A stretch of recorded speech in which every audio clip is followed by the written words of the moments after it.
Making political cartoons is easier than you think, and I can show you how. Unconvinced? Well, look at it this way. If a jabbering loonburger like Jim Carrey can do it, then surely you can too. Coming to you from beautiful downtown Fortitude Valley, it's the Harry Gold Show, with your host, Harry Gold. Good evening, ladies and gentlemen, and welcome to the program.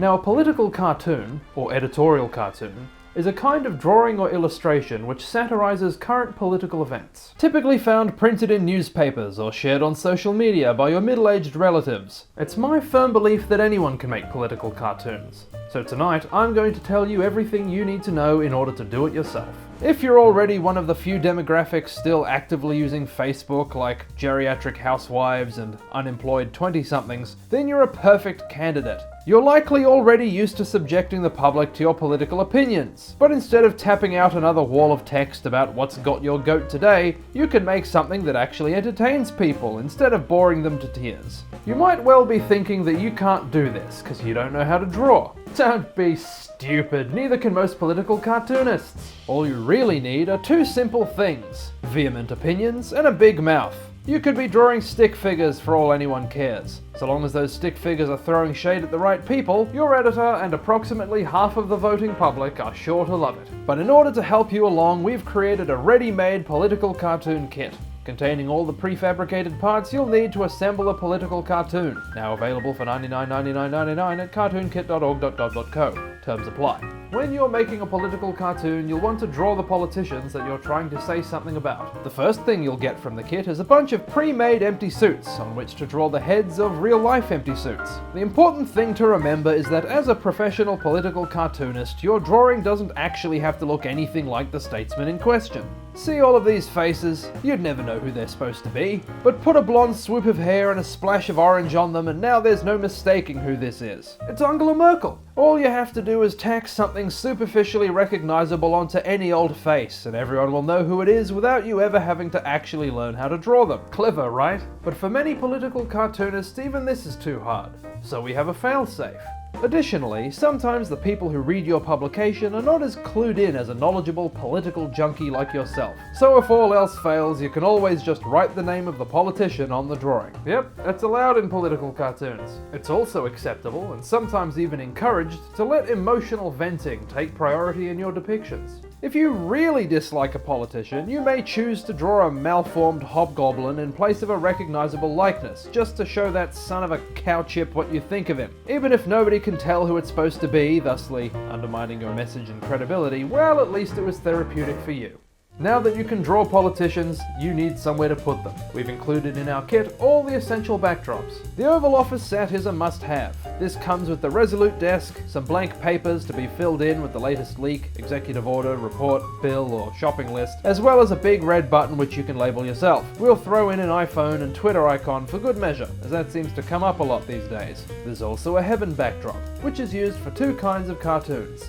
One is for when somebody important drops dead and you want to make a tribute to them, or get in one last nasty dig. This comes with a pair of wings, a halo, some pearly gates, and one Saint Peter. The other purpose is for the classic God agrees with me cartoon. In this formula, you imply that if there is an all-seeing, all-knowing deity governing the universe, he would agree with your political opinions, and oftentimes side with your views over those of the religious doctrine with which he is associated. You'll never meet anyone more humble than we cartoonists. This comes with an adorably sacrilegious little cartoon god. Additionally, we have a hell backdrop, which is usually reserved for when murderous despots finally bite the big one, but sometimes cartoonists pull this one out for that other cardinal sin: being personally disliked by a cartoonist. Comes with a cartoon Satan. And of course, when you just can't be bothered, it's perfectly acceptable not to draw any background at all. After all, they're not paying you by the pixel. Now we come to putting together a scene which makes your intended statement. It's your job to highlight the issues with and wrongdoing of the politicians you already don't like. There are typically two kinds of scenario in which you'll put your lawmakers.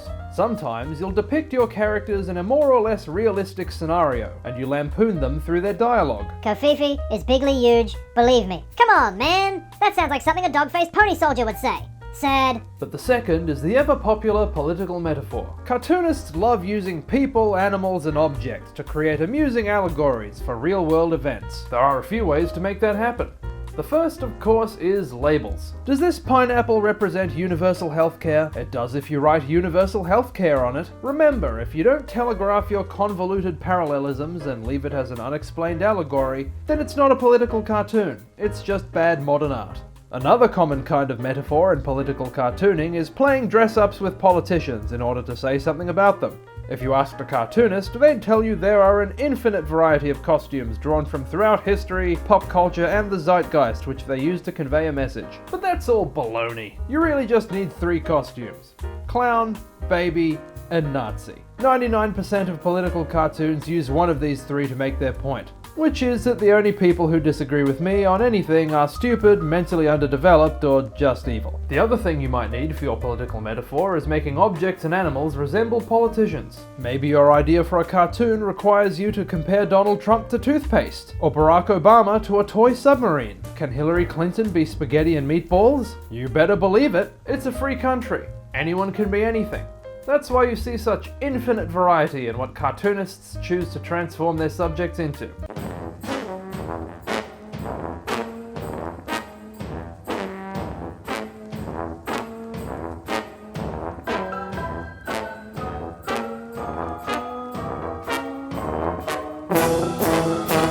You know, they say great minds think alike, and fools seldom differ. And remember, in political cartoons, everything you've ever heard, or perhaps even said yourself, about the need for civil discourse flies right out the window. Call them fat, call them ugly, tell them their spouse looks like a circus freak. So long as their politics are at odds with yours, body shaming is a-okay. Heck, it might just win you a Pulitzer.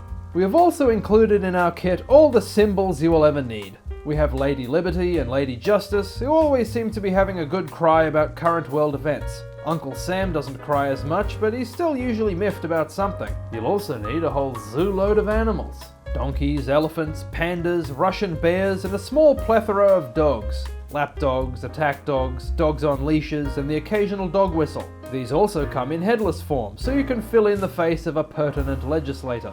Other props included are signs for writing messages on, a baby New Year for annual use, and missiles for whenever North Korea gets back in the news. You've got your characters, put them in a scene, and come up with a message for them to convey. Just add some bitingly witty satirical dialogue to hit home your metaphor. Boy, I sure am dumb and bad. And now you have a finished political cartoon, ready for prime time. All you have to do next is find a newspaper that hasn't gone out of business yet to print it. I wish you the best of luck with that. God knows you'll need it.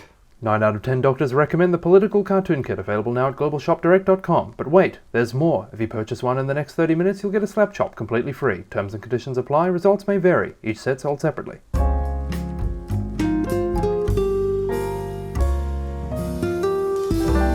Let's play a game. I'll draw someone famous, and the first 3 people to guess who it is in the comments get a shout out next week when I tell you the answer. If your guest last week was not even the best drummer in the Beatles, Ringo Starr, you were absolutely spot on. The first person to get that right was Muzzlewood. Second place goes to Danny Nolan. And in third is San Luis Obispo. Thanks for playing, everyone.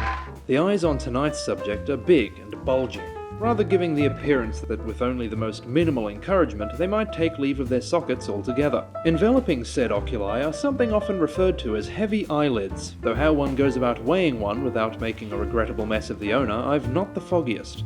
Their eyebrows angle downwards toward their temples, but otherwise mind their own business and don't call much attention to themselves. That's more than can be said for this person's lips, however, which are cumbersome and tend to rest in a sort of non-committal sneer. By this means, we see a set of teeth that double as an allegory for the human race itself, in that they come in all shapes, sizes, and orientations. Under the apparent impression that this person's eyeballs do not account for enough facial sunkenness, their cheeks have decided to join in, putting the final touch on their passing resemblance to Gollum. Now who could this be? If you know who that was, let us know in the comments. Then hit that subscribe button and ring that bell so you'll always be first in with your answer. But this has been the Harry Gold Show.